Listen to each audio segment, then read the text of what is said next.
All right, for those of you that have forgotten, my name is Mike Melks. Mike will do just fine. Thank you very much. Thanks again for coming out. We'll set the stage for what's going to happen over the next month and a half. I can't believe that we're more than halfway done already. You've seen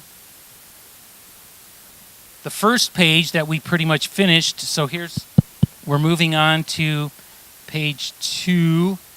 And as you can see, we do have the superintendent and assistant superintendent from Findlay City Schools here.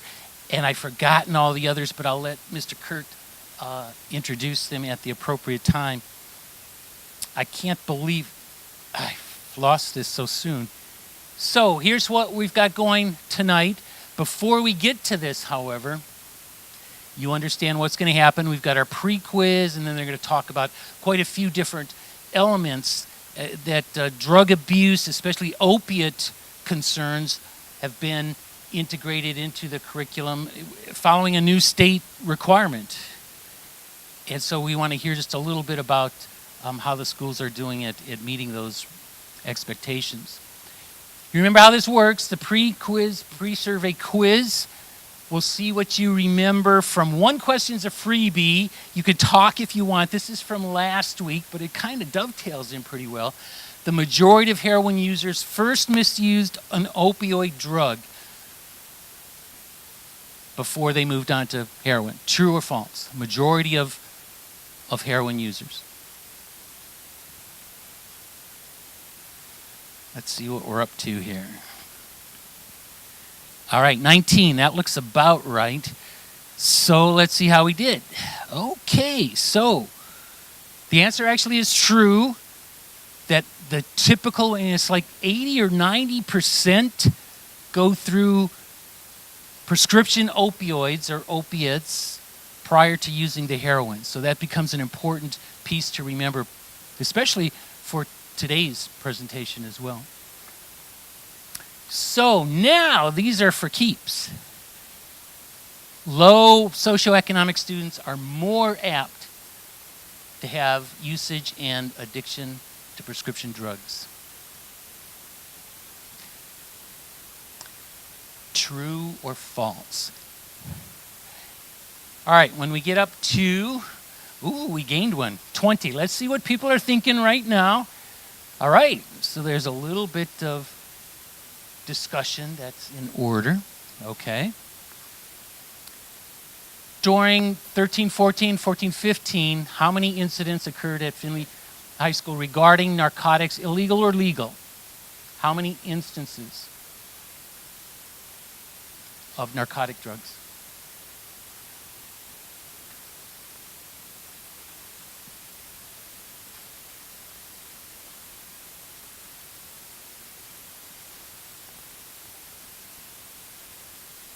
We're up to 20. Let's see what we're thinking here. All right, the students know. If you don't know the answer, you always put C, but you guys probably already knew that, and so you might have put some other choices in there. But we'll see. We're a little bit across the board. Nobody in here thought it was 0. We're all wishing maybe it were 0, but anyhow. All right, so we get some room to talk here as well. Public schools are allowed to drug test, but it's too costly. And that's why we don't do it. True or false?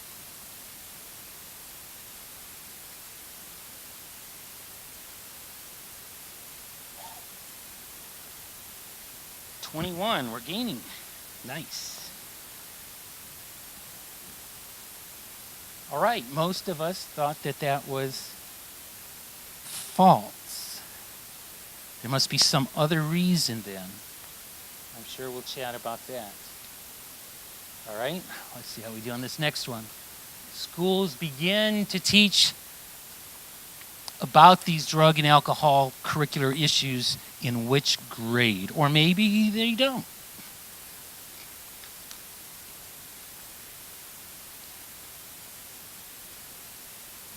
Formally teach curriculum related to these issues.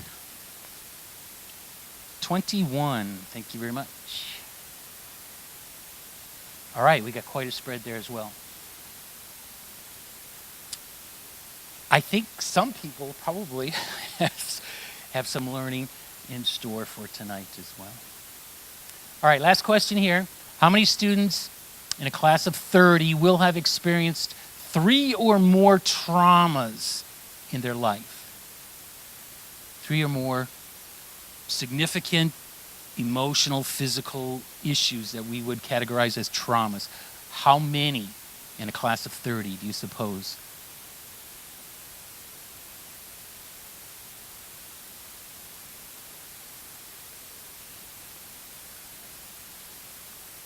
"23. This is nice. We're moving in the right direction here. All right, so we've got a spread of opinions there as well. So I think we all have quite a bit to learn tonight. All right, I'm going to turn it over then to Mr. Kurt. I'm going to bring some evaluation sheets and clickers out to the other people up here. And if we can use the microphone, I do have a wireless. I think I'm good. I'm good. I'd like to welcome everyone tonight. We're very glad you're here. Got it. And we appreciate the opportunity to be here and speak with you, and we want to have dialogue with you. As we move through this, each of us have been in a lot of professional development and workshops and conferences and courses. The best ones are when we have dialogue. So if something comes up and you have a burning question or something you'd like to ask us, we'll go to it right away. Before I get started or we get started, I'd like to introduce personnel here from Findlay City Schools. I'm Ed Kurt. I'm the superintendent. Troy Roth is our assistant superintendent. Dr. Victoria Schwartz is our director of pupil services. Kelly Glick is assistant principal at Donnell Middle School. And Darlene Mack is our guidance counselor at Donnell Middle School. Our hopes here tonight are to move through this and not only give you some input about where we're at Findlay City Schools, but we hope to get input back from you so we can use it to operate more efficiently with the kids. Other introductions I'd like to do also, 2 of our board members are here with us. Barb Lockhart is back here in the back, and Barbara Deisinger is here in the middle section, so we're pleased to have 2 of our board members here with us tonight. This is my 2nd year as superintendent at Findlay City Schools and my 14th year as a superintendent. Last year, in my circuit going around and talking with people, whether it be Kiwanis or Rotary or around the district or with different officials, lots of times I was asked about situations and problems that we have. A couple times I was asked, what about the drug problem at Findlay High School? Well, the problems in the schools are a direct reflection of what happens in society or the way our community is. Whether I was teaching at Sandusky City Schools, Madison Plains, Worthington and Columbus, back at Sandusky, Perkins, at Margaretta, or here at Findlay City Schools, it's definitely a reflection of what's going on in society. So the problem is in society and it's also in the school system. Our goal and our mission is to bring instructional strategies to students to optimize student learning. When there are dependency issues or other issues that get in the way, we can't operate. There's some initiatives that you're going to hear about tonight from our personnel that we're trying to do to make the situation better. I'm not naive enough to think that we're going to get to a situation where we can wipe things out, but we sure want to try to. The question that he mentioned, we wish it was 0, we pray that it would be 0, and we'd have no incidents like that in our schools, but we're not in that situation. So as we go through tonight, we would love to have dialogue and discussion with you. If you have a question, let us know, and we'll jump right into it. One thing we're going to start out with is House Bill 367 came about and changed about how we deliver curriculum to children. And with that, I'll turn things over to Mr. Roth.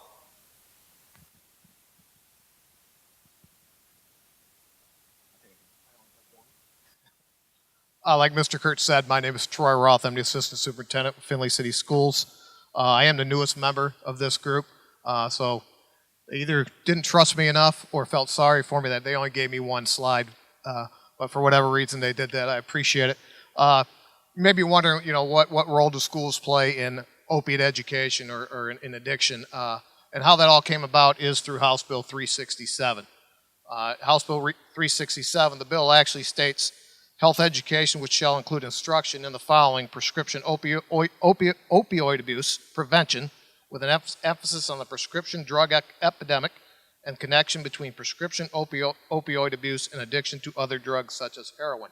So House Bill 367 came about that we had to put some of these issues and items into our health curriculum.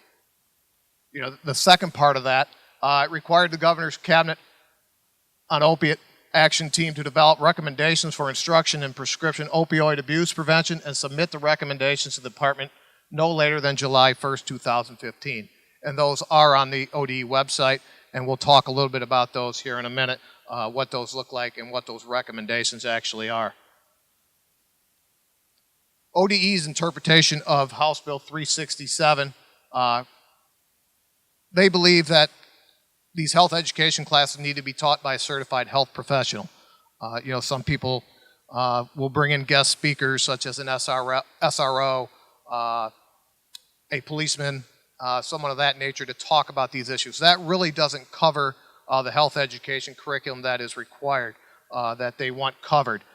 So it really needs to be taught by a health certified person. It could be done by a school nurse, a doctor, someone who is certified, but they recommend that it is a health certified teacher.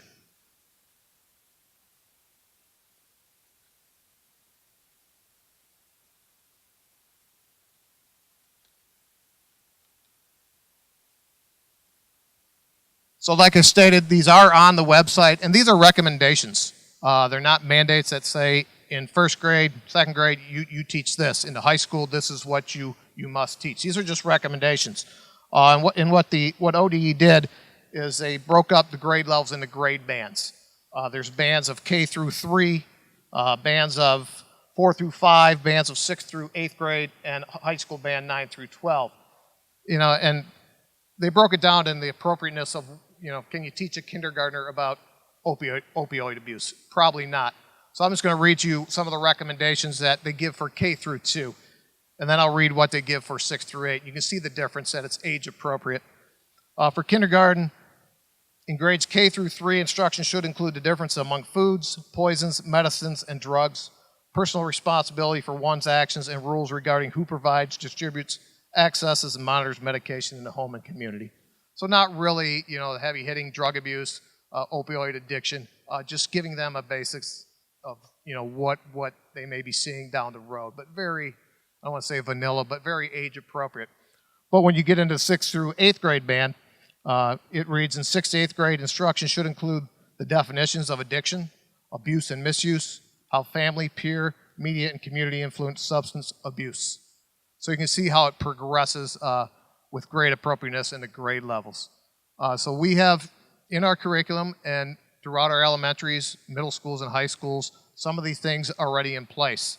And with that being said, I'm going to turn it over to Dr. Schwartz, who will talk about some of the initiatives, some of the curriculum items, some of the programs we have in place to address this House bill.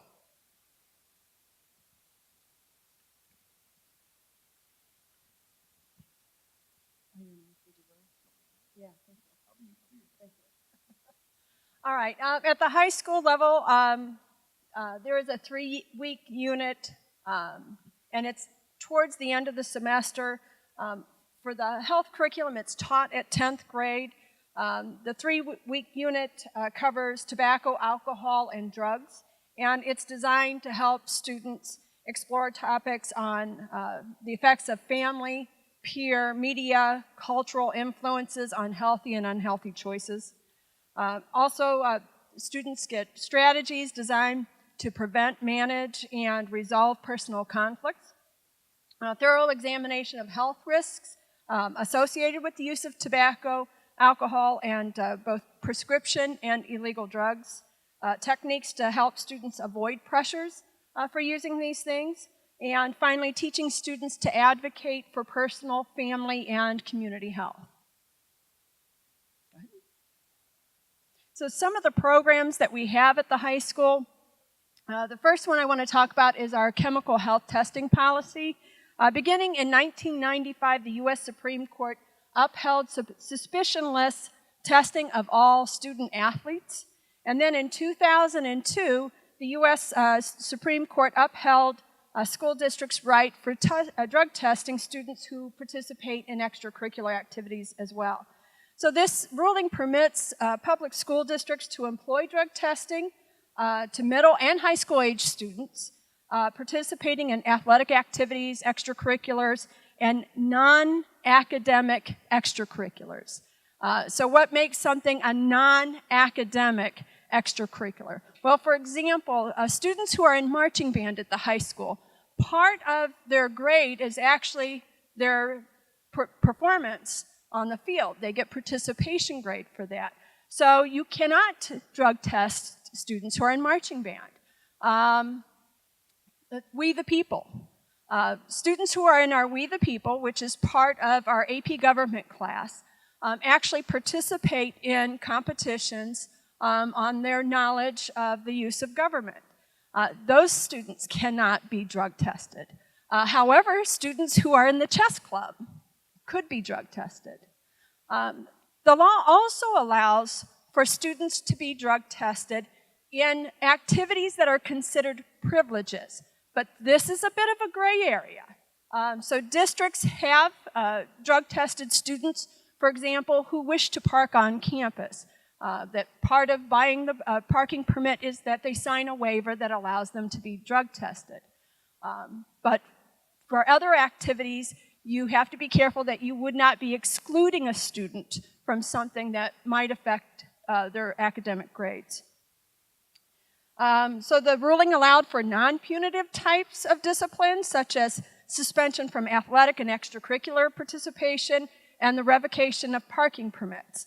But the ruling did not allow, again, drug testing that would be related to grades or drug testing that would be part of an investigation that could lead to more serious disciplinary actions such as suspension. Also, districts are not permitted to use those drug test results in conjunction with a legal investigation. So they are exempt from that. So following these guidelines, in 2010, a committee was formed at Findlay High School, and that committee was made up of both people who were in the athletic part of the district, extracurricular activities, and academic activities. And together we met and actually reviewed different policies, reviewed the law, and we came up with the chemical health testing policy that we began to implement in 2011. Many districts throughout Ohio have tried to implement drug testing, but it can be very expensive. And many districts used money such as DARE money to help pay for that. Unfortunately, that money is not available anymore. So although it can be very expensive, what we did in Findlay was we actually added a $5 fee onto parking permits, since those were part of the pool of the students who we were going to test. And that has actually paid for our chemical health testing policy. So for chemical health testing, the program's organized by the athletic director and the high school principal. And approximately about 20 students are chosen at random every 5 weeks to be drug tested. The policy also allows for the selection of qualifying students to be added to the pool. And a qualifying student might be a student who there is some suspicion that they might be using. Or a parent may ask, and parents have probably maybe 2 a year, have called us and said, hey, I want my kid to be in that drug testing pool. And then we'll put the child into the pool. On average, and this again is just an average, about 5 students each year are found to be using a banned substance, or they refuse to test. And the way that we wrote our policy is that if you refuse to test and you have signed the permission slip and your parent has, then that's an automatic positive. So then you are then eligible for the consequences. Students found in violation of the chemical health policy are subject to the consequences of the extracurricular eligibility policy. And first offense generally results in a denial of 1 year of privileges. And so that's both extracurricular, athletic, and parking permits. However, students, that can be reduced to 50% on the condition that students participate in an awareness program. And the awareness program has to be either approved by the high school principal or the athletic director. usually the two work in conjunction with each other. The student must also perform 20 hours of community service, and follow-up drug tests must be negative. A second offense would result in 1 year suspension, and a third offense would result in a high school ban. So they would not be able to participate or park or attend those extracurricular activities. We do provide information for health referrals, chemical health referrals. So if a student is found to have been using, or sometimes a parent will just call and ask for information, what we do every year is we have a list. There's about 20 service providers in the area, and we try to update that list every year. And it gives places that parents can investigate, but we also recommend pastoral counseling as well. For some families, that's something that they may choose. Another program that we have at Findlay High School is the Marathon Petroleum Project Compass. And this particular project targets sophomores whose life circumstances put them at risk of dropping out of school and making adverse choices. Students are chosen usually by the freshman principal in conjunction with the principal in charge of activities, and they're assigned a mentor through the marathon program, and then that mentor actually stays with them through the rest of their high school career. And so it gives them someone to talk to, someone to build a relationship with, but also opportunities to look at possible careers, going to college. They'll make a college visit, but it gives them someone who they can build that relationship with in hopes of helping them to build some resiliency skills. Another program is the Challenge program. And the Challenge program is an educational program that's run through FRC, the Family Resource Center, and it's designed for youth who have violated either an alcohol or drug law or policy. Within the community, it's designed to help influence students to make better choices. And at Findlay High School, it's actually used in conjunction with discipline. So a student's first offense for alcohol or drug-related offense, they may receive a 10-day out-of-school suspension. 5 of those days are held in abeyance on the condition that they participate in the Challenge program. I would say probably 85% of the students who are assigned that take advantage of that. There are other students who just prefer the 10 days out-of-school suspension, unfortunately.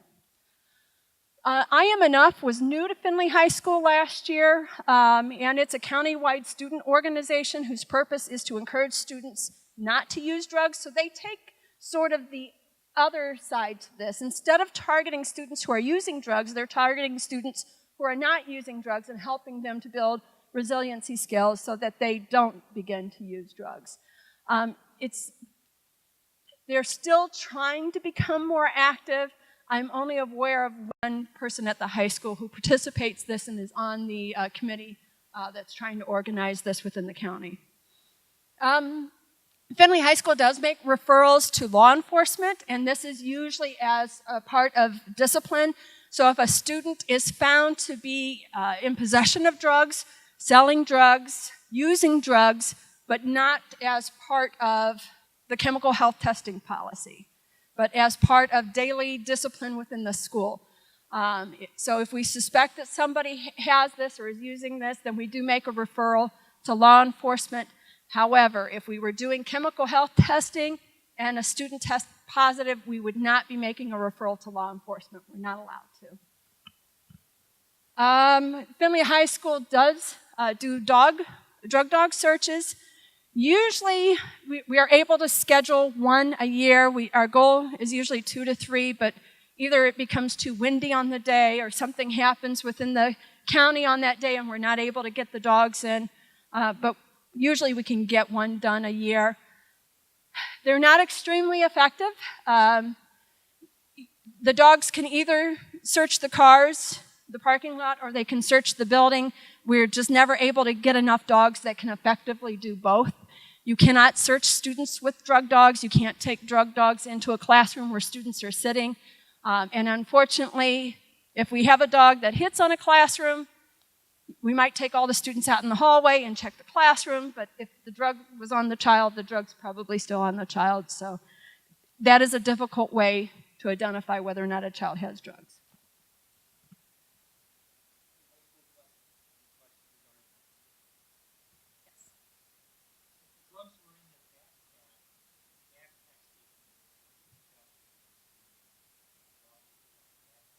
We would then identify who the student was, and then, yes, the student could be held liable for that. Yes.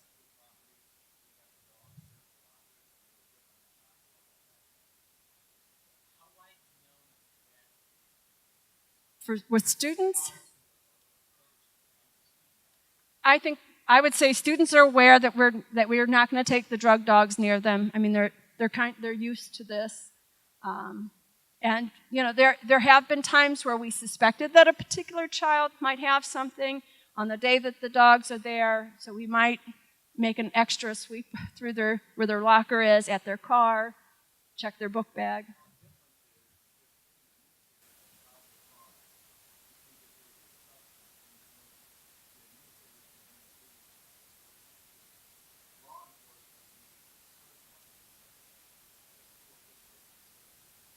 We have to have reasonable suspicion. We believe it more than we don't believe it.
Even to a point where law enforcement can't, because you're kind of protecting the educational setting.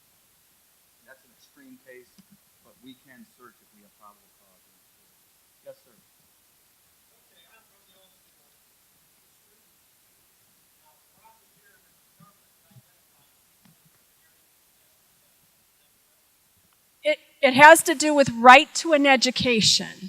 So because the students have a right to an education, that's what separates the academic program from extracurricular, which is a privilege. The drug testing cannot be punitive towards academics.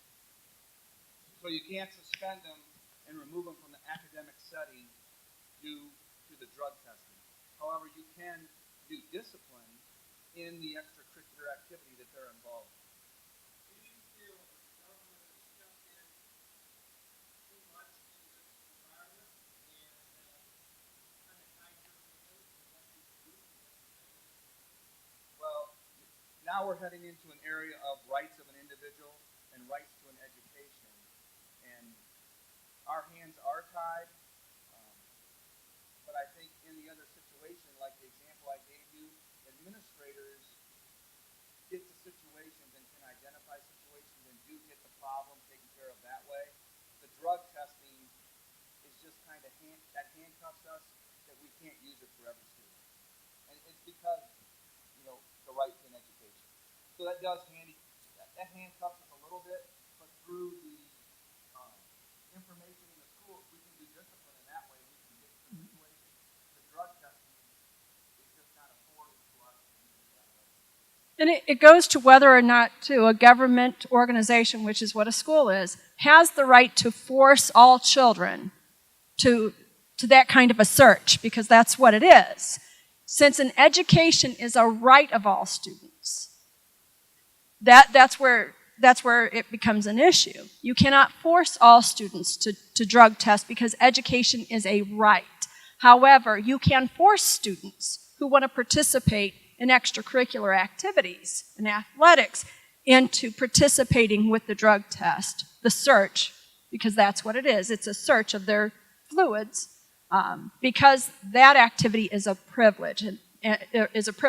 That's the difference between the two. Now,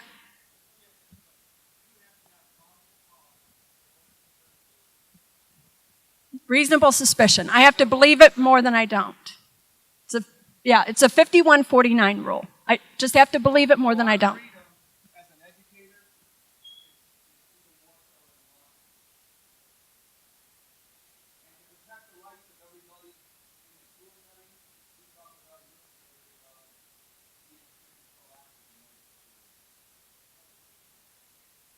I would add to that. I would make it say whether or not they're teachers. I have a former principal at high school level. We had more students involved in our efforts on reasonable suspicion or searches or investigations than we did through drug dogs. That's still a thing. Or through drug testing. We find more through investigation than we do through drug tests or drug dogs.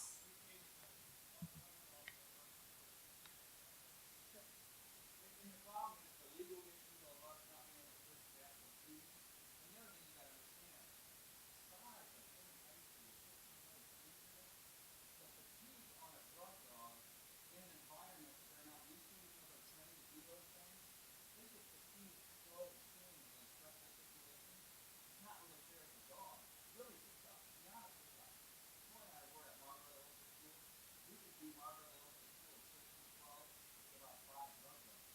I would need 15 to 20 drug dogs to effectively do Findlay High School. I mean, we don't have that resource. We can't get that resource. Yes, sir.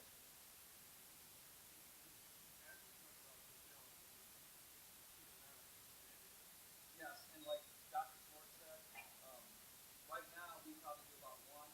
We would love to do 2 or 3 a week. And let me go back to the drug testing. We don't drug test to catch kids. We like to think that we drug test so they have a reason to tell their peers, well, I can't do that.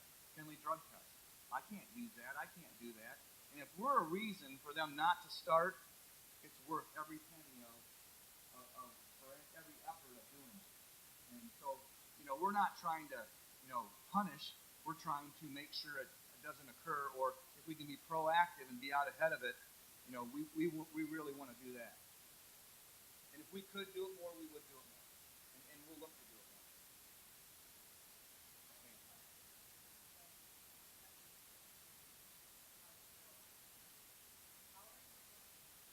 Yes,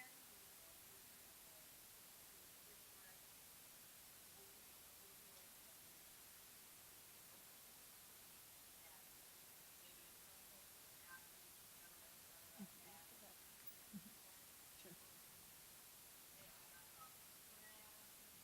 That's a very good question. So what happens is that when a student is drug tested, those test results, we get an immediate first, and the immediate test tells us whether or not it's a negative or a non-negative. The first test does not tell us if it's a positive. It just tells us, is it a negative or a non-negative? Non-negatives then are sent back to the lab, and then it goes through a very rigorous testing to determine what is it that caused the non-negative. So once that comes back, and if it comes back as an opioid or any drug, the person who does the testing, the company that does the testing, will then call the parents. That's the first call they make, is to the parents. They will let them know that what it came back as and ask them, is there a prescription that your child is taking that would cause this? If the parent says there is, they have to provide the company with a statement from the doctor. And then that will tell them whether or not this was a legitimate use of this drug or is this an abuse.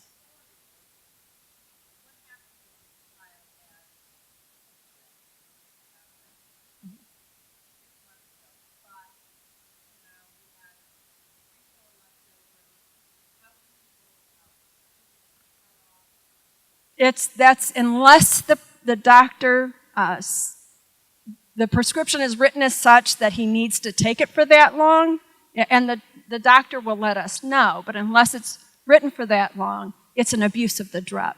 Even outside of testing, finding drugs in the school, we go through the same procedure. If there's legitimate prescription for that situation, our problem is we have procedures and policies set on how to handle those around the student population.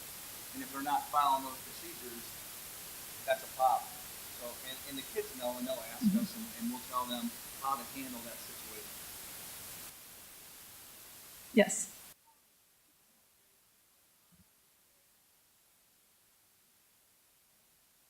Now that you'd have to ask the company. Each one has a different afterlife, but that's why we rely on a company that helps us with that. Yes.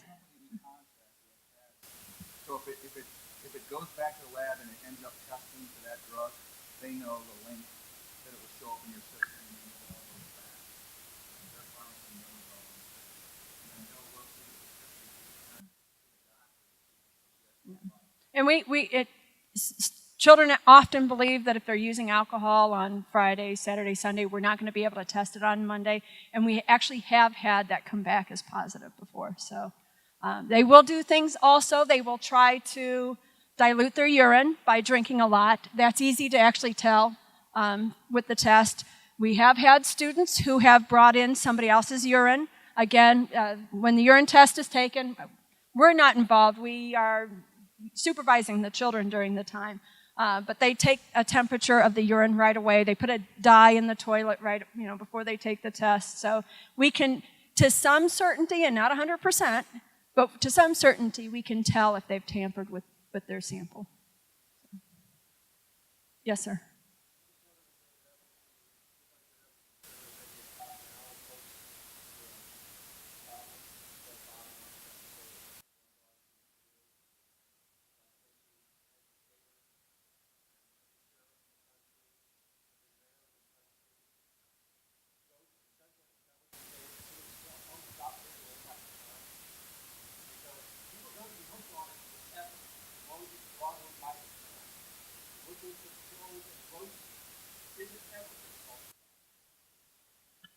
What we do is we try to solve the problem at hand. Our goal, again, is not to catch students using, but to provide them with incentive not to. And to get them help if that is the case.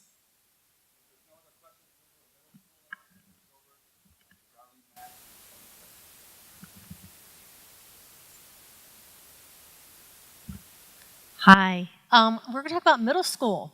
So welcome to middle school, adolescence, a big time of growth and development, physical changes, how they think changes. And we hit things from a preventative approach. How can we build a firm foundation so that they can make choices that get them to the future they want? So one of the things we started last year was a peer coaching leadership development program. And we targeted students in grades 6 and 7 through the EWS system, which is a early warning system. There's indicators for kids at risk for dropping out of high school. It's low grades, behavior, and attendance. So we targeted 6th and 7th graders, and we trained 8th grade coaches to meet with them and build relationships with them, to check in with them, check on their attendance, check on their grades, any problems in the hallways, to get them to stay connected to schools, to our school. In addition, we worked with Campfire USA and the Ohio State Extension Office, and they came in and they worked with the kids on team building, service learning, and a program called Thrive. Thrive is about connecting students to their passions and their skills, getting them to believe in their innate intelligence and abilities, because we're all different, but sometimes we're in a school system, we start to compare ourselves. Well, someone's really good at math. That makes them more successful than me. Or I'm never going to be good at that. But we each have our unique skill set and abilities, and they work on that. They talk to them about reaching their full potential, and then when things go wrong, what strategies can they use to self-correct? And we have had to learn to do that as adults every day. And so we're giving the students those skills through this program. That program went really well, and we expanded it this year. This year we have 8th grade students that we've trained to coach 6th grade students using the EWS data. But then we reached out to the Children's Mentoring Connection, and they obtained a grant in which we have 14 identified 7th grade students and 14 identified 8th grade students, and mentors are coming in to work with the students again to build relationships, to focus on goal setting, and they will be meeting with them once a week.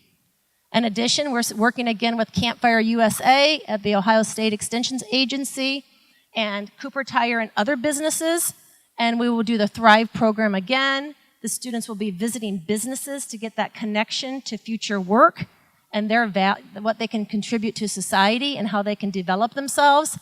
And last year as well as this year, we took them to Camp Glen, and they did the high ropes course and the low ropes course. So while we're targeting kids at risk for dropping out, we're developing them as leaders. We're seeing their potential. We're helping them see their potential. And it is so powerful for these kids. And that's why we called it the Peer Coaching Leadership Development Program, because we all have the power to influence one another. One of the things that I think we can add to what Darlene said, I think that the goal was to have those 6th graders who were being mentored by their 8th grade peers, as they become more knowledgeable in that they could move up and sometime, like when they're an 8th grader, maybe become a leader of a 6th grader, which would be really good for them to build that leadership skill. So let's also talk about our Second Step program. This is something that we run at the middle school level at both Glenwood and Donnell. It is a curriculum that is different for each grade, and we meet every Thursday morning for 1 hour, every student in the building, every adult in the building. So the counselors are involved, the teachers are involved, the principals are involved, and we pair up and we go in with the students, and for 1 hour, we talk about different types of life experiences. We talk about mediations, active listening, empathy. They watch videos, they role play, they do work as peers with each other. They kind of experience the curriculum with the adults in the room. And then we try to reinforce those concepts. So, for example, some of the topics. In 6th grade, they've got working in groups, friends and allies, considering perspectives, disagreeing respectfully, which of course is what we want our 6th graders to do, to disagree respectfully. How to be an appropriate bystander. We talk about the emotions, how it impacts the brain and the body, how to develop action steps to achieve goals. In 7th grade, again, it's differentiated. It builds off of what they learned in 6th grades. They learn about sexual harassment, understanding anger, staying in control, coping with stress. In 8th grade, they learn about labels and stereotyping and prejudice and bullying and dating relationships. And I'm just reading off a few of those because, again, we do that every Thursday morning for the first half of the year. And we front load it in hopes that they learn this curriculum at the beginning of the year so that we can continue to reinforce it throughout the rest of the year. So the main goal of Second Step is to, I think they call it an anti-bullying program, but honestly it is far more than that. It's a life skills program, and it's really good. It increases social skills and school success, and the goal is to create a safe and respectful environment to reduce problem behaviors such as bullying, substance abuse, and improve school success. And so there's also curriculum in there that addresses alcohol and drugs, but again, we do try to also take care of that in our health class. So some of the themes we already talked about. Again, the lessons are taught over 13 weeks in all 3 grades with everybody in the building. Oh, and I'll say with the Trojan tokens, because you may be wondering what that is. You know, we like to recognize positive behavior. And so like today, for example, a Trojan token is a little slip of paper, and the students can turn those in with their name on it, and then we have drawings for rewards. So we had a young person who found a blank one on the ground and could have wrote his name on as if he got it for real, right? And instead, he brought it into the office to turn it in to be honest. And we thought that was so cool that he got a Trojan token. So again, that's just to reward the kids for being positive. We also have something called Happy. I'll let Darlene talk about Happy before we go to the next slide. Sure. Happy is Hancock Addiction Prevention Program for Youth, and that's targeted for kids in grades 7 and 8. They spend a weekend for all day Friday, Friday night at the Drury Inn, which is a huge hit, and Saturday, building the skills again, resilience. What can they get involved in so they do not become involved in drugs and alcohol? And it's a very great program. So that's it for happy. Okay, so one of the things in middle school, and what I want to talk about a little bit is brain development in middle school. What functional MRIs are telling us is that our kids in middle school, I call them, we're only half-baked, right? Because functional MRIs were telling us that at around age 25 or 26 is when the prefrontal cortex really develops and the kids are really good at making good decisions. What new brain research is telling us is age 35. So we're working to prevent with these kids at a young age and educate them. And when you think about it, these kids in middle school are 12, 13, 14 years old. So their brains are very malleable, and yet we're expecting them to really think and reason, and yet they're still so young. And sometimes, people look at them and say, what's wrong with these kids? Well, part of it is they're not mature yet. They don't have that good thinking ability yet. So onward to this slide, this is about career exploration because, again, it is about connecting the kids to their future, what excites them, what are they going to do someday when they don't have to go to school anymore. So in the 6th grade, we do something called Connecting the Dots. It's a video about how school skills connect to later life skills. So why is it important to be able to work as a group member? Why is it important to have critical thinking skills? Why is it important to have good reading and math skills? Why is it important to come to school dressed well every day and clean? How can that impact you later in life? Because sometimes kids are like, why do I have to do this? Well, this video tells them in the 6th grade why those things are so important, the things that they don't always think are important. Another thing we do, we work with them on stress management. We teach them progressive relaxation skills so that they can get their brain to calm down when they're highly stressed so they do not turn to other substances to help self-medicate. We use a program across all 3 grade levels called Career Cruising. It's an electronic program that we purchased through Findlay City Schools where the kids take assessments called Matchmaker, which matches their interest to future careers. They research careers. What's it take for them to be able to do that career? What are their skills? What are their abilities? How much does it pay? It's a really big thing for these kids to realize how much they get paid. In 7th grade, we look at how much is enough? How much money is it going to cost them to live by the time they pay their bills? What's it like to save money? And then we do more with Career Cruising. And in the 8th grade, we talk about what's the importance of their GPA. Because honestly, in the 8th grade, sometimes they think, oh, this is my 8th grade year. I can kind of take it off. It doesn't really count because I'm going to the high school next year. Well, we hit them in the fall with, this is why it's important. It matters. It follows you. So we do individual career plans, and in that plan, we talk about what are your strengths? What are your weaknesses? What are your things you need to work on now to prepare for graduating for high school, graduating high school, and your life after high school. We meet with each 8th grade student individually to plan their high school freshman year. Parents are welcome to come to that. We work all the time on building relationships with the students.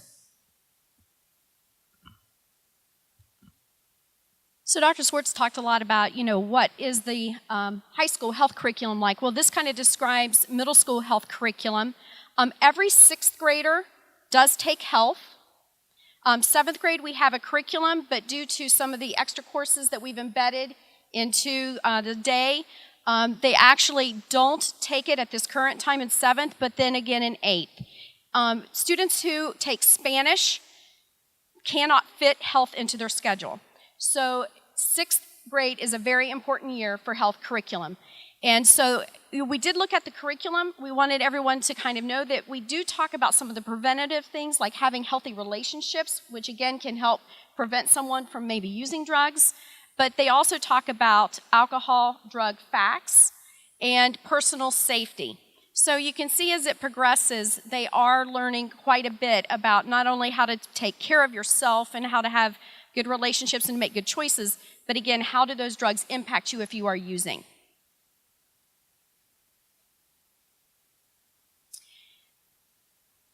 Did you want to talk about enrichment? So, enrichment. Enrichment used to be for kids in grades 6, 7, and 8, but because of all the things we offer in the curriculum, it's now for kids in grades 6 and 7. And they rotate through the program every 9 weeks. A section of kids goes through enrichment, and they're in the program 40 minutes a day, 5 days a week.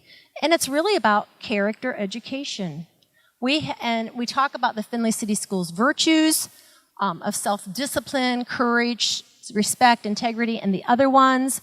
An organization comes in and talks about Too Good for Drugs to the 6th graders. And the 7th grade, they cover Alcohol 101. The Findlay City Police Department comes in and talks to them. The concerts, that's when we do our career lessons with them. So I think enrichment is a really neat time for the kids. They're able to discuss virtues and how they can act on them. The teachers nominate students to be virtue winners every month, the kids that are being examples of virtues. So it's just a really neat class.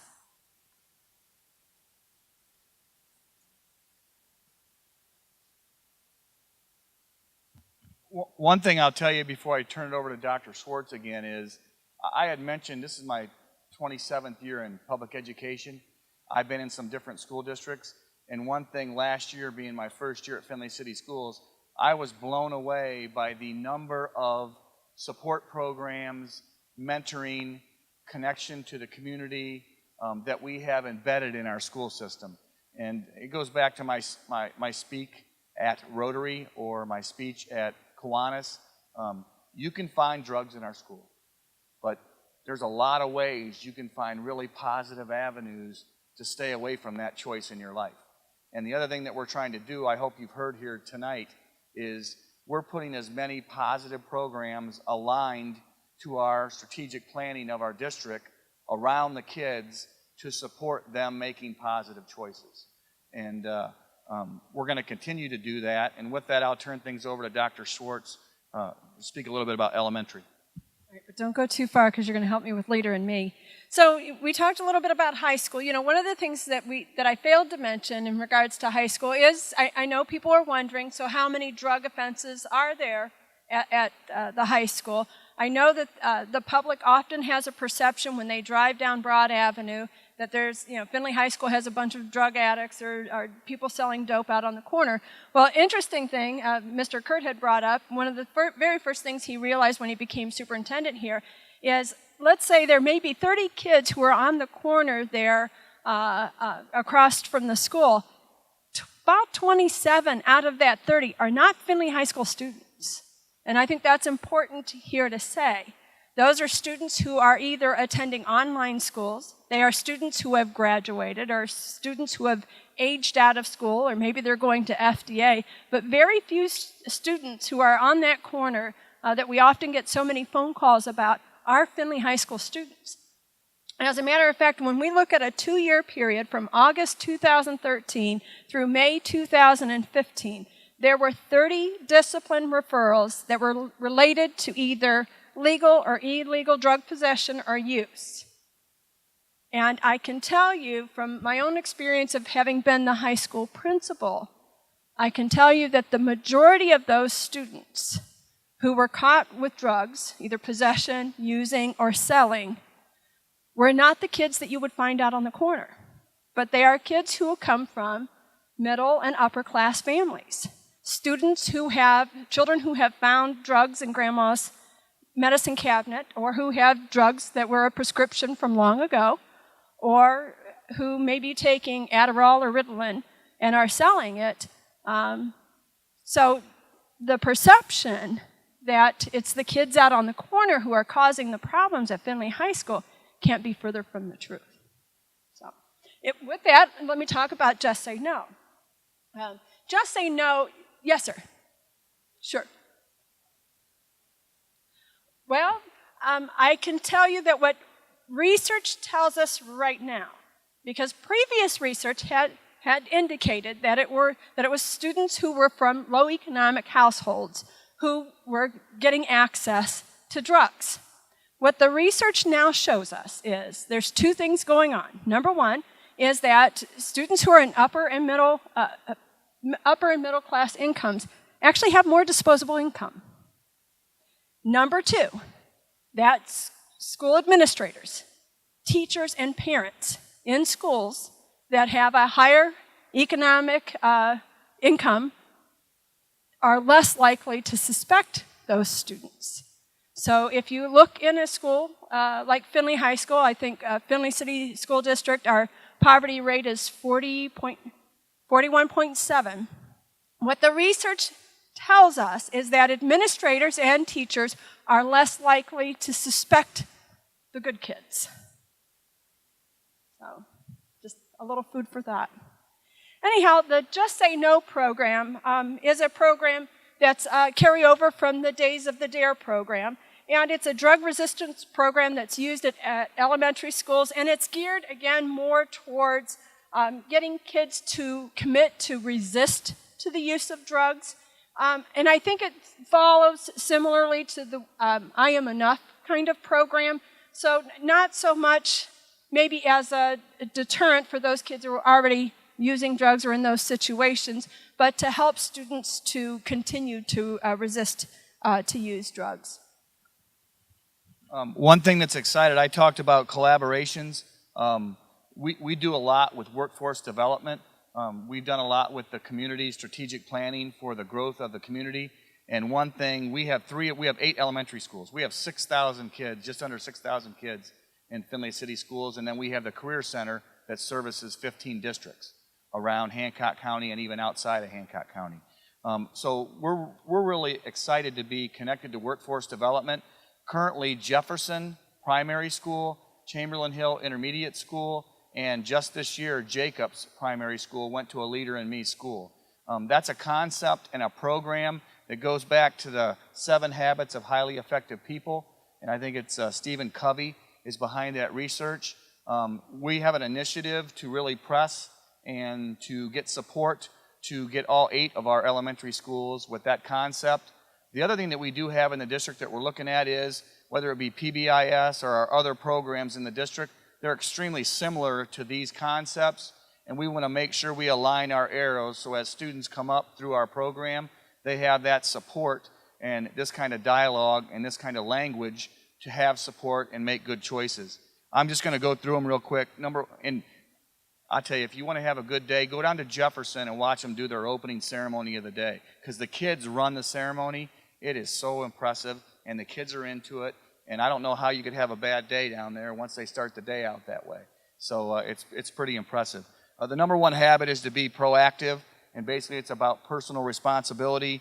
Number 2 is begin with the end in mind, and basically that's training the young people to have a vision of where you're going. Put first things first. That's self-management skills, and starting in kindergarten with kids having self-management skills is a great skill to have.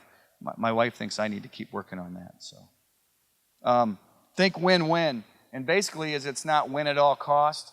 It's a win and have it win for everyone.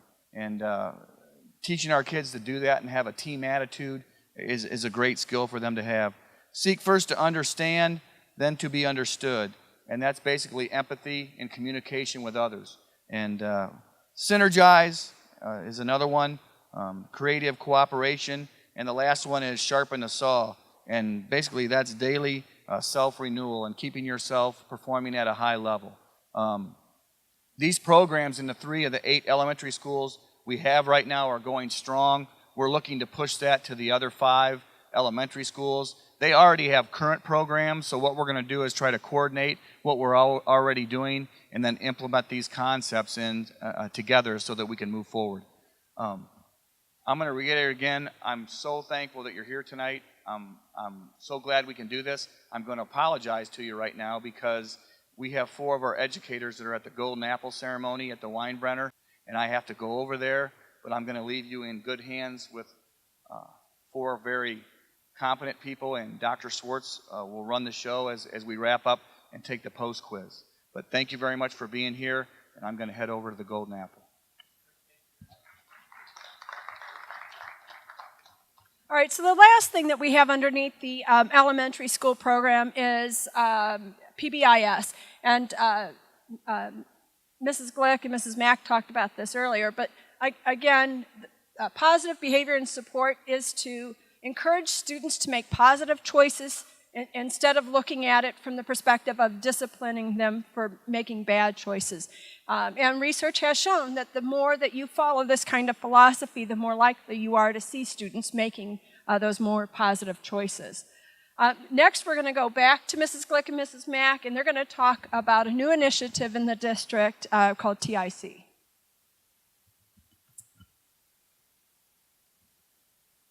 TIC is trauma-informed care, and it's a universal approach to how we interact with our students, our families, and staff members with one another.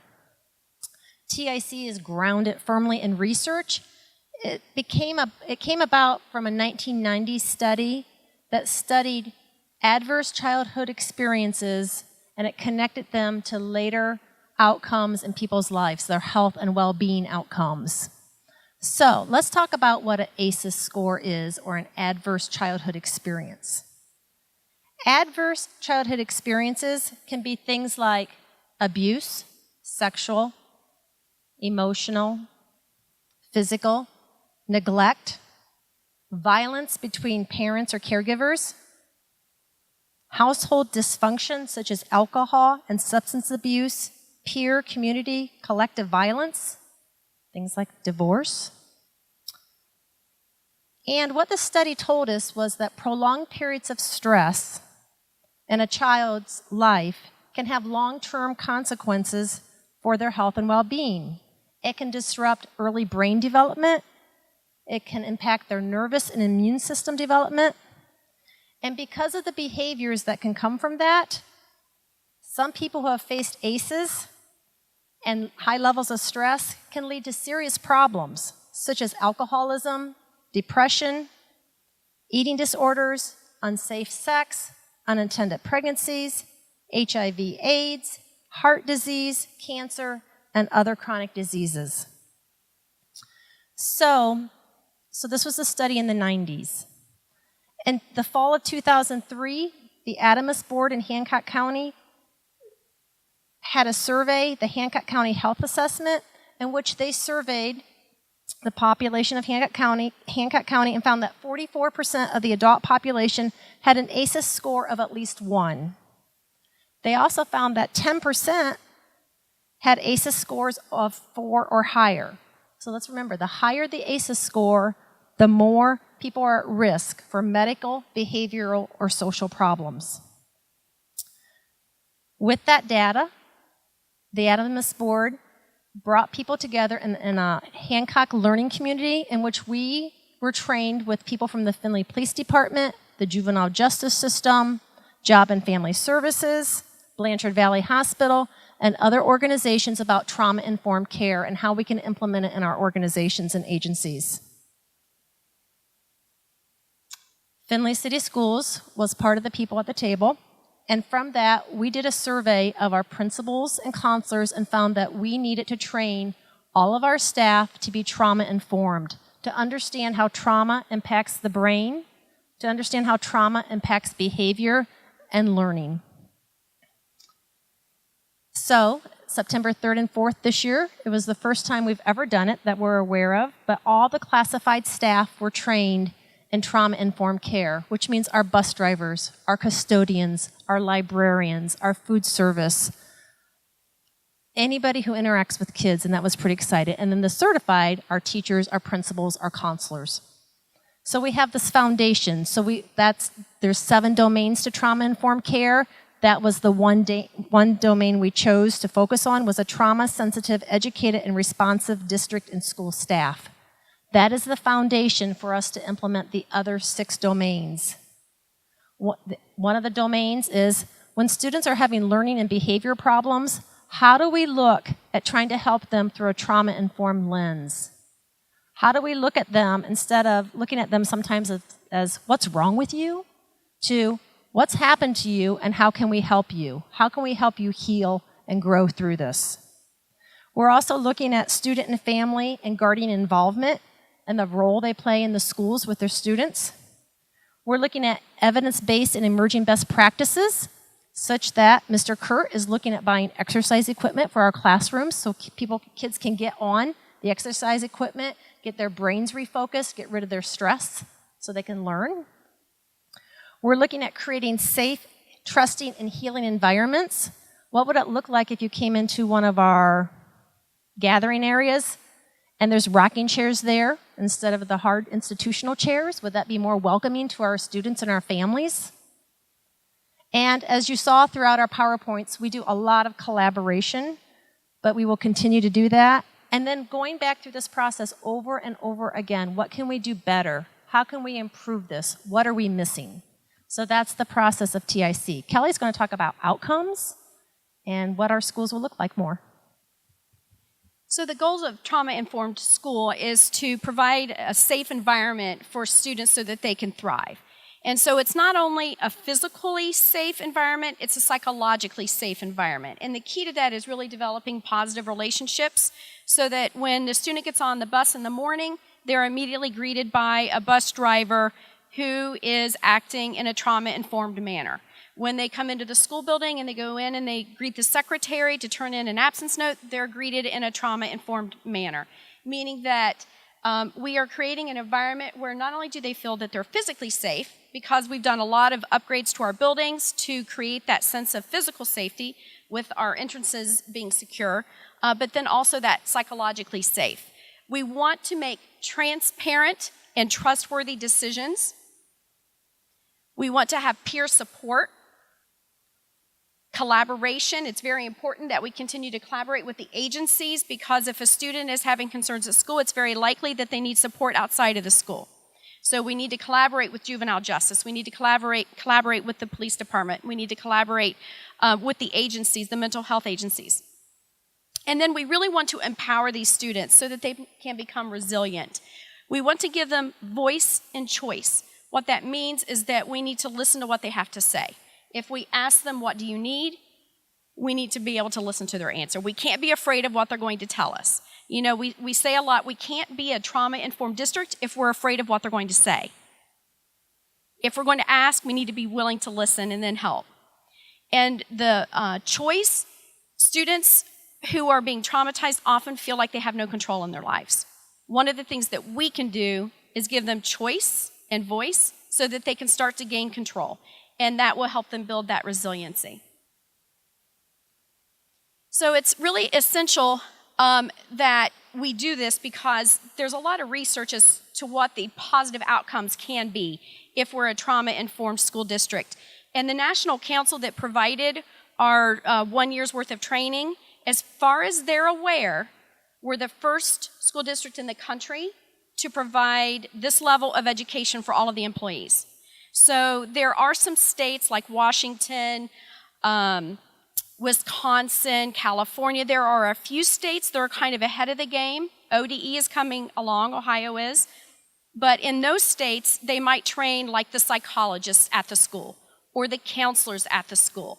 So we really took it that every adult interacts with kids, so we need to educate every adult. And the purpose is so that we can have student success, so that they can so they can graduate. We want them to improve their test scores. We want to improve the school climate. And this isn't just about our kids. You have to remember, if that ACES study showed that out of 17,000 plus adults, 70% of them had some sort of trauma, I would think it's pretty likely that some of the adults working in our building have experienced some pretty tough things too. So this isn't just about our kids, it's about our coworkers as well. It's about providing supports for everybody so that everybody feels safe. It's about reducing behavioral outbursts, reducing absenteeism, reducing consequences, suspensions, dropouts. It's about reducing bullying and the need for special education services. The one thing that we really need to keep in mind is the more we support our students, the more compassion fatigue we as adults may feel. And that's something that we're also looking into as well, is how can we provide supports for the adults that are going out of their way to provide extra care for our students. And this information is from the Ohio Children's Defense Fund.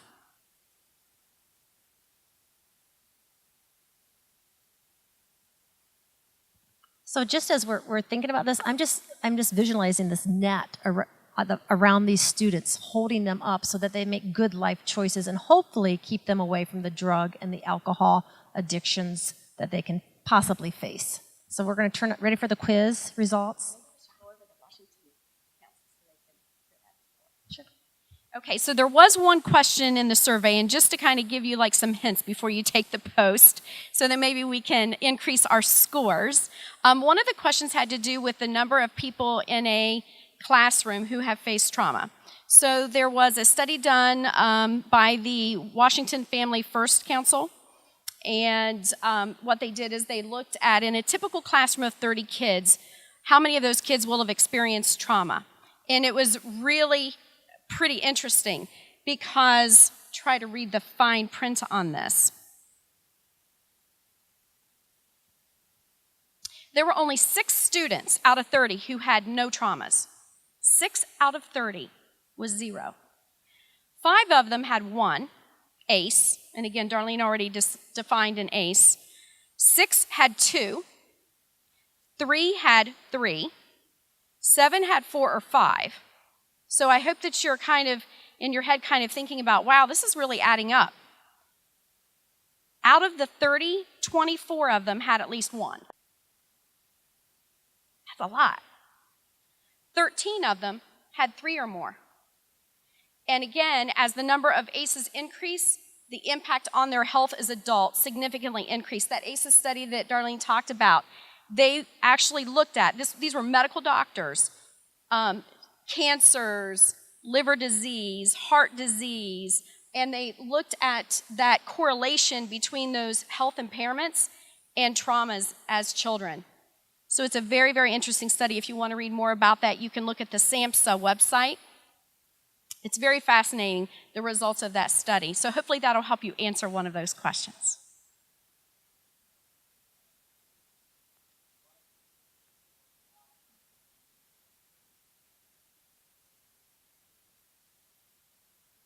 To the school children, well, I can say that I know our school board and our superintendent, that was discussed at the board meeting, last board meeting, to oppose it. Correct.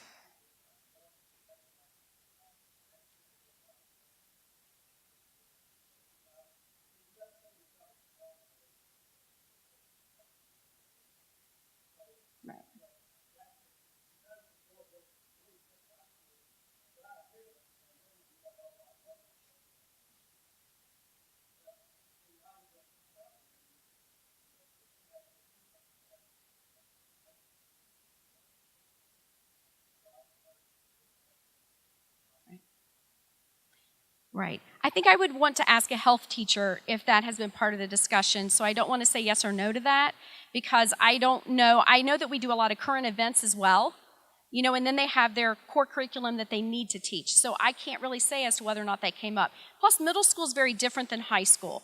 And so I don't know if Dr. Swartz is aware of any conversation. I just wouldn't want to give an answer to that unless I knew the answer for sure. Whether or not it's been a conversation in health classes, conversation in government classes, our sociology class, I could imagine that that's a conversation at the high school level. You also want to make sure that the conversations that you're having is appropriate for the age of student that you're talking with. I think hopefully what you've seen is that within our curriculum and within our programming, we've built in a lot of programs. Don't go anywhere, Mrs. Glick, because you're going to help me with the quiz. But hopefully you see that we've built in a lot of things to build resiliency skills in our children and good decision-making skills, starting at the elementary and all the way up. Developing students to be leaders and to make those positive choices. And you're right, there are things that happen within the home that we're not going to be able to have effect on. We do the best that we can with them with the time that we have with them. So, but thank you, that's a good question. You know, I would also say that our school counselors, K-12, are fantastic. You know, they work very, very hard to work with students and parents on making good choices. And so I think, you know, when you look at everything we're doing to on the preventative side, and then the manner in which we handle the cases where we have caught someone with drugs or we believe that they're using, you know, we do handle that in a way where there are consequences, but then we also provide supports in hopes that they won't continue to use. All right, is it post-quiz time?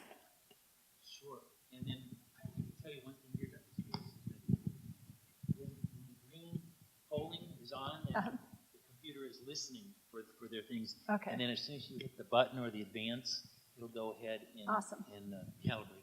Okay, and then we'll try to help explain some of these answers as you take each test question. So, all right. So, if you would please answer this question. All right. So,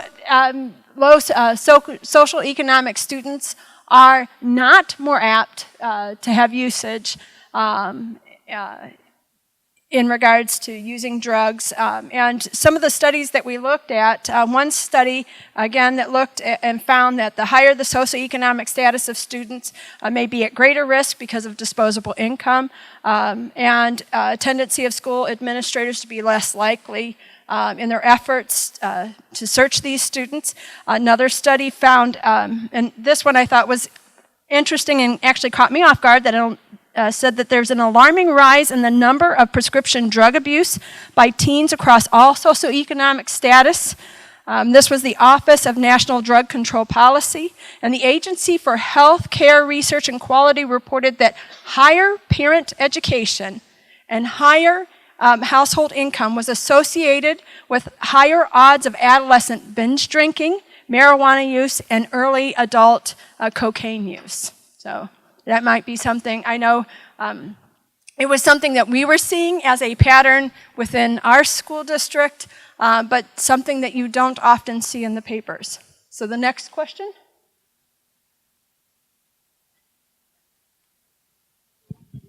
Maybe I'll come down here and Thank you. 7. We can do better than 7, I think.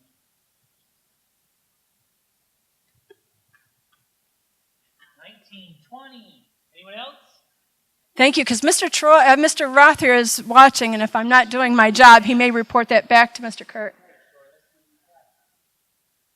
All right, very good. During the 13-14 and 14-15 school year, Findlay High School saw 30 incidences related to narcotics, illegal or legal drugs. So the next question. Are public schools allowed to drug test all students, but choose not to because it is too costly? This is something that I see in the letters to the editor often in regards to policies for Findlay High School. Very good. Public schools are not allowed to drug test all students. Now, private schools can have that as part of their policy because a private school, again, is a privilege and you pay for the privilege to be there. But a public school is a right. So schools begin to formally teach curriculum relating to drugs and alcohol in what grade, if you'll remember from our presentation?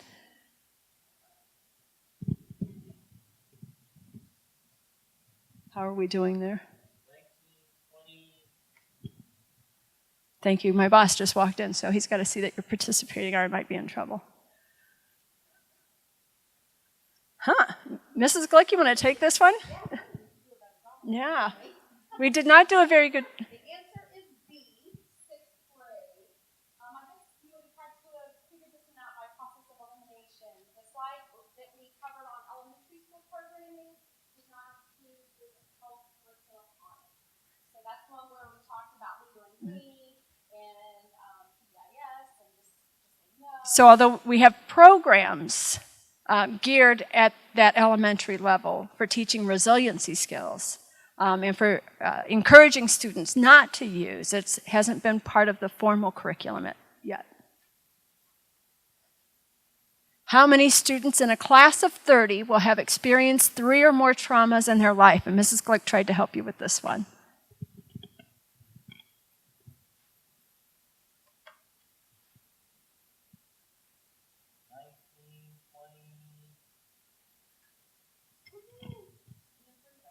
Okay, you want to cover this one as well? That is correct. 13 had 3 or more. Again, out of the class of 30, 24 of them would have had 1 or more. So 13 or more had 3 or more ACEs. Again, like Darlene was talking about what could be considered an ACE, but it could also be like a natural disaster or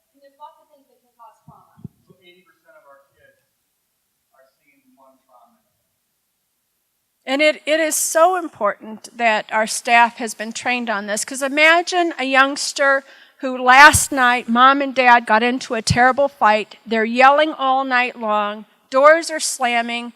The next morning, the youngster gets up. He's got to get on the bus. Maybe his head is hanging down low, and the bus driver says, "What's the matter?" And the student says to him to shut up. Imagine how that begins things spiraling in that child's day and what the end of the day looks like. That child, without a doubt, is probably going to end up in a principal's office, and most people will not know what began the spiral for this child. So it's very important that students, that the educators and bus drivers and custodians understand this. Are there any questions that you have for us that we haven't answered for you yet? Yes, sir.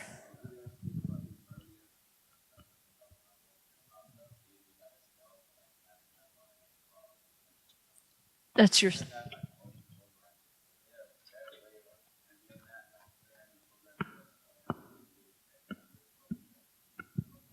That was in Worthington, in Columbus. And when that happened, that student was on a 10-day suspension, recommendation for expulsion. It wasn't determined whether he was going to go to expulsion, but the incident occurred, I think, after the third day of his suspension is when he got into legal situation, bad legal situation. One thing I'll tell you at Findlay City Schools, we have some options. We have Findlay Digital Academy that we sponsor. It's a digital situation where kids can go there if they're having social or problems in the traditional setting, they can go to that. And I'll also tell you that we piloted it last year through our middle schools. We have Findlay Learning Center, which Dr. Swartz heads up. And the Findlay Digital Academy is only for students in grades 9 through 12 and only students in Findlay City Schools. The Findlay Learning Center is students in grades K through 12. And it's an online situation, blended learning with actual academic coaches to give those kids that kind of success. What I'll tell you is, in my expulsions last year, my hearings, a lot of times we would divert expulsion pending they enroll in another educational option to make sure they're still getting a positive result with education. In some cases, whether it be a weapon or a drug, not only do I have the responsibility to that child and their parents, but we have just under 6,000 that we have to have the responsibility to make sure that we have a safe, drug-free environment. So we have to do something regarding discipline. We want to discipline, we don't want to punish. Because if I put them out, expel them for 80 days, they lost a year of school, and right now, when they lose a year of school, they're 20 to 30% more apt to drop out of school every year they fall behind. That's not good for any of us if we have kids that are dropout kids. So we do a lot of diversion. They kind of have to meet us halfway. If they don't get that way, unfortunately, sometimes we have to go to the expulsion. But we try to give them every option not to go there. One of the things we talked about earlier is for offenses, for example, if they are in possession of or using drugs, they would receive a 10-day out-of-school suspension. But if this is their first offense, 50% of that is held in abeyance, which means we don't administer it as long as they participate in a program called the Challenge Program. Unfortunately, not every child wants to participate in that. So if they do not, they receive the full 10 days. The second offense is more likely to end up on the superintendent's desk. The only discipline that ends up in front of me is 10-day suspension, recommendation for expulsion. I'm the only one that gets that. Any other questions? Yes, ma'am.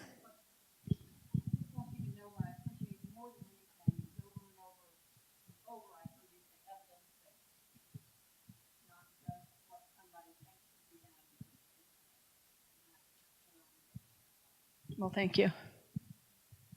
Yes, sir.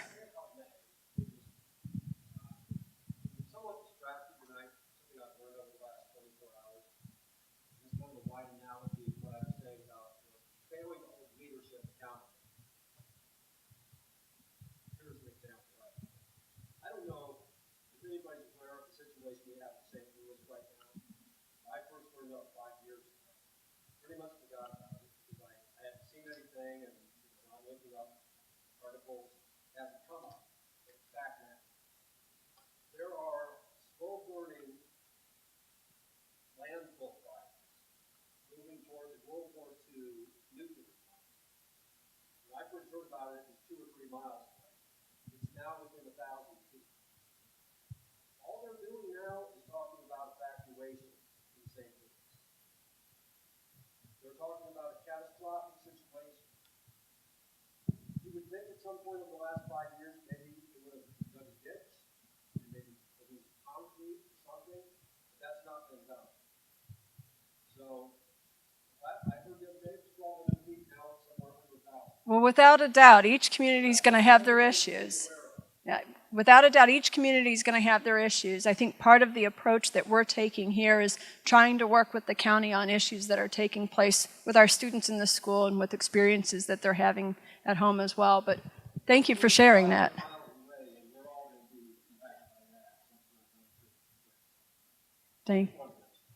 Thank you. I saw another question over here.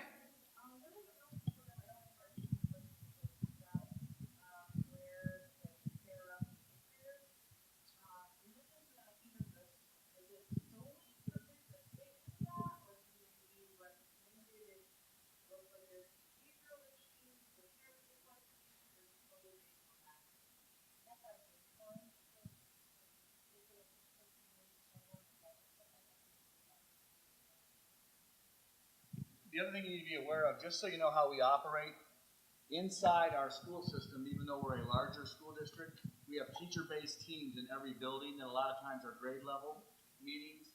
They bring leadership issues or issues to the building level leadership team, BLT, and then we're getting ready to have our first district leadership team the 22nd of October. So we communicate that way. And I will tell you that our mentoring programs, we've talked a lot in DLTs about stresses on kids during transitions, whether they're going from a primary building to an intermediate building to the middle school to the high school. And we've talked about how to operate more efficiently as a district. Inside that, we're embedding the mentoring. Right now at the high school, we didn't even mention it. There's so many programs. We're doing something with Marathon at the high school. I did mention that. Oh, you did? I'm sorry. But we have mentoring programs everywhere, so it may not look like it's directly with opiate or prescription drug problems, but getting positive choices, people having confidence in their ability, a vision at the end of the tunnel gives them reasons to move in a positive direction. So we're really trying to focus on doing that. We feel that can be impactful. Yes.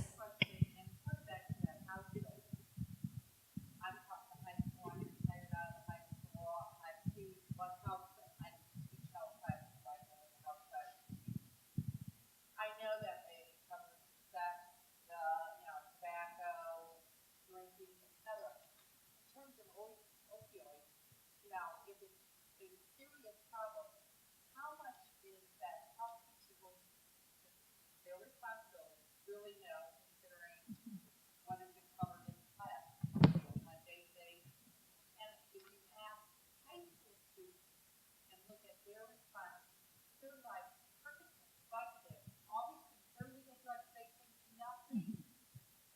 That that's not a bad consequence, but that's a legal drug.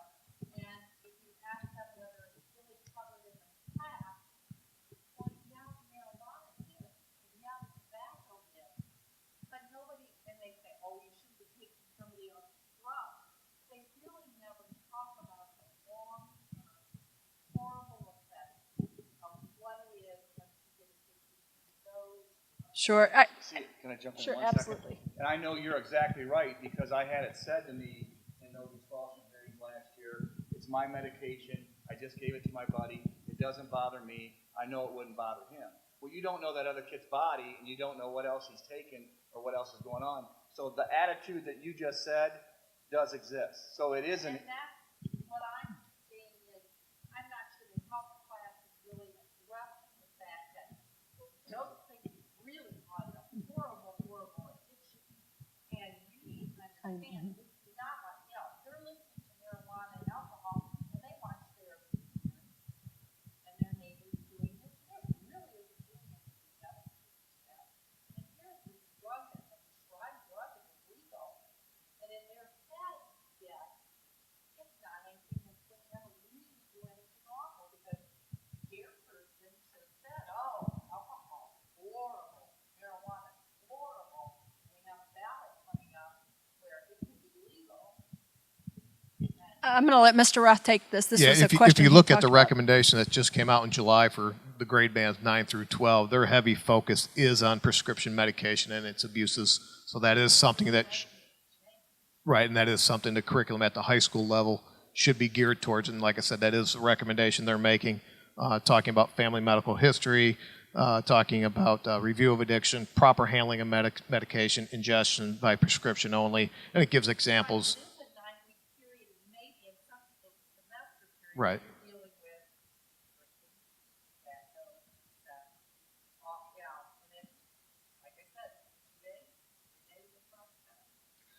Well, I think we might, at the high school it's currently 3 weeks, but they're covering, like you said, such a wide gamut of drug abuse and addiction. It's not sure. It's, I would agree.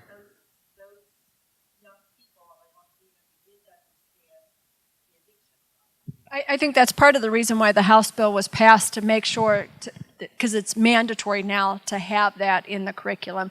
So since that was just passed in July, I would imagine not only for Findlay City Schools, but other districts, they're going to be rewriting their curriculum to make sure that they cover that more thoroughly. I just retired. It was Delta. And up in semester, and it's amazing. We had a semester. And in semester, I can barely even touch. Because you're talking about communication, plus pressure, plus goals, that come on decision making. You're talking about alcohol, tobacco, drug, STDs. Everything you need to talk about. I mean, as soon as this class up, we did it. Now let's go. You cannot possibly touch everything. It's just impossible. So when they try to make cutbacks and say, teaching in 3 weeks, there's no way. Yeah, there are so many parts of the health curriculum that are mandated, pieces that have to be there. So trying to juggle all those mandates together, without a doubt, is going to be a challenge. And the kids need hands-on, Exactly. experiences so they can understand it better, but it takes time. Did I see a question up here? Not so much a question, but a couple of comments about the curriculum. The opiate task force mobilized every health teacher in this county in 2010 and worked on being able to get a curriculum ready, actually paid for a consultant to develop a curriculum that would meet all of the requirements that we have to have, so there have been tools available, and I know our health teachers have been trying. They didn't wait on the legislation. Now they may be making revisions, but they certainly didn't wait, and they have been including things about prescription since 2010. The other thing I would say about your comment is that it's illustrative of how it takes all of us, and that's part of the reason why we have this class from so many different perspectives, because while school is a big part of a child's day, they interact with so many different areas of life, and we all need to help with that education, because it's impossible to get it done in one place. Thank you. Yes. A couple of weeks back, we had a panel of recovering addicts talk to us about their problem. It's focused on forensics, and they shared some really heart-wrenching stories with us. I really admired their honesty. The question came from the group: what could have been done to have kept you away from it? There was quite a pause, and eventually some answers came in.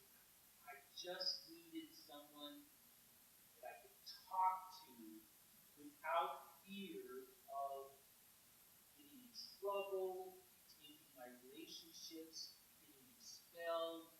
I needed someone to validate just in all of my traumas to share. So I'm absolutely excited about the trauma-informed care. It clearly is speaking to what the recovering addicts have to say. Here's my question. How open can you be?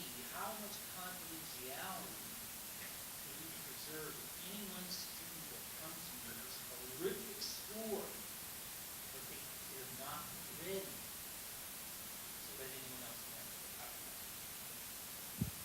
Part of the issue is, and the first thing that we tell a child who says, I'm going to tell you something, but I don't want you to tell anyone, is we do make them aware that we are state-mandated reporters. And so if they're telling us something that is of harm to them, imminent harm to them or someone else, that we have to report. So we start with that because we don't want them to lose our trust.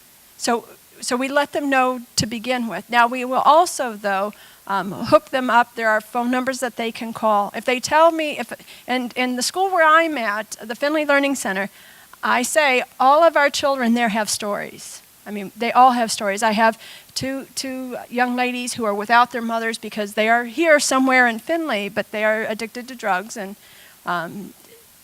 so they don't have that resource. I have homeless students. I have students who are 16, 17 years old who are mothers. And so I have to begin with the fact that I am a state-mandated reporter. But if there is an issue that they feel that they cannot tell me because of that, then I provide them with phone numbers of people that they can call anonymously and talk to somebody. And I know it's not the same, but part of it is understanding that if I leave that school today and go home tonight and that young lady or whoever does something to themselves that ends their life, number one, I have to live with that responsibility, and number two, the legal liability that's on all school people because of that. So I hear what you're saying. I absolutely hear what you're saying. Yeah. But we do try to provide them with another avenue of someone that they can talk to. So. As a school counselor, I'd like to address your question as well. So when students are disclosing to me, I too, I let them know if I think you're going to get hurt or someone else is going to get hurt, I need to contact the appropriate people. Then I walk through that process in the hopes of continuing our relationship so that they learn it's safe to reach out for help. For example, I walk them through, because you told me you're cutting, for example. I wouldn't want anyone to hurt you, so therefore we need to reach out to the appropriate people. So this is what I'm going to do. We need to call your parents. I need to let our administrators know. And are you okay with that? And they usually say yes. And one of the things I battle with sometimes is because they're children, because their prefrontal cortex isn't fully developed, sometimes they will really trust us, sometimes they're not sure about those decisions yet, which is a good thing. But I never want to betray that trust because I want to maintain that relationship. So then I will call with them in the office and they get to hear everything I'm saying so that, I'm continuing to build that trust. They learn to reach out for help. It's okay to reach out for help. It's okay that people want to help you, and it's okay to risk sharing what they think they could get in trouble for. They're not in trouble. We're trying to help and support them. But if the student would say, no, I don't want to, at that point you still have... That's another level of conversation where you walk them through that as gently as possible because they're still young. They still don't know how big that can be. But I like to believe we're teaching them to reach out for help.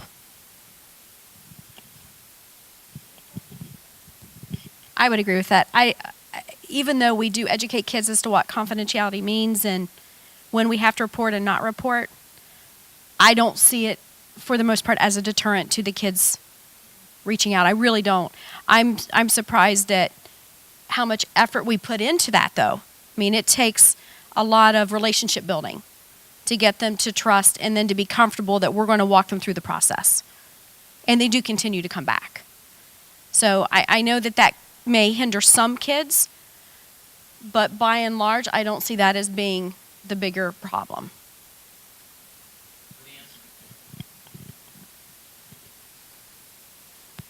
All right. Well, I'm going to hand it back over to you then. Anybody else? We may have set a record tonight. Yes, we actually get out of here ahead of time. This is unheard of from me anyhow. But anyhow, if you will join me, please, in thanking our panel. It was very, very informative tonight. And as per usual, I suspect that they'll linger a little bit if people have some individual questions that they would like to share. And again, thank you all very, very much.